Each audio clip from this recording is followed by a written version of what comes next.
Est-ce que c'est une arme? Alors, sur le plan psychologique, de toute façon, un médecin ne peut pas se spécialiser en cancérologie s'il n'a pas un soupçon d'humanisme. Ou alors là, pardon, mais j'en ai croisé quelques-uns il y a longtemps, c'est vrai, mais pour les jeunes. Effectivement, donc ça veut dire qu'aujourd'hui, qui n'ont peut-être pas eu le choix et qui ont eu cette spécialité. Aujourd'hui, vous avez une formation de psychologie en plus? On a quelques modules selon les facultés de psychologie, mais ça, c'est quelque chose que vous avez ou que vous n'avez pas de toute façon. Vous n'allez pas apprendre à être psychologue et empathique avec 3 ou 4 cours magistraux. Donc, si vous l'avez déjà en vous, ce contact humain, ça aide nettement. Du côté du patient, la psychologie, elle est très importante pour une chose certaine. La compliance au traitement, tu vois, c'est-à-dire aller à son traitement alors qu'on n'est pas forcément très enclin à y aller ce jour-là.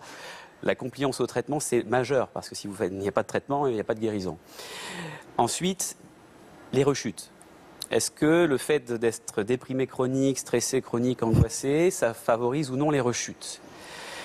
Alors, on ne sait pas s'il y a un rapport de causalité entre le fait d'avoir une humeur très basse et le taux de rechute, mais en tout cas, clairement, ça ne nuit pas, voire ça favorise la protection contre les rechutes, de garder un instinct combatif, fighter. Par quel mécanisme, ce n'est pas encore très clair. Mais on voit quand même une chose, c'est que les patients, entre guillemets, que l'on laisse chez eux pendant des mois et des mois et des mois avec leur stress, leur angoisse de la récidive, par rapport à ceux qui sont actifs, combatifs, etc., eh bien, les évolutions ne sont pas les mêmes. Et puis l'entourage, effectivement, la gaieté de l'entourage. Alors, l'entourage, il y a entourage et entourage. Clairement, il y a des situations familiales complexes où le patient doit rassurer en permanence l'entourage. C'est compliqué.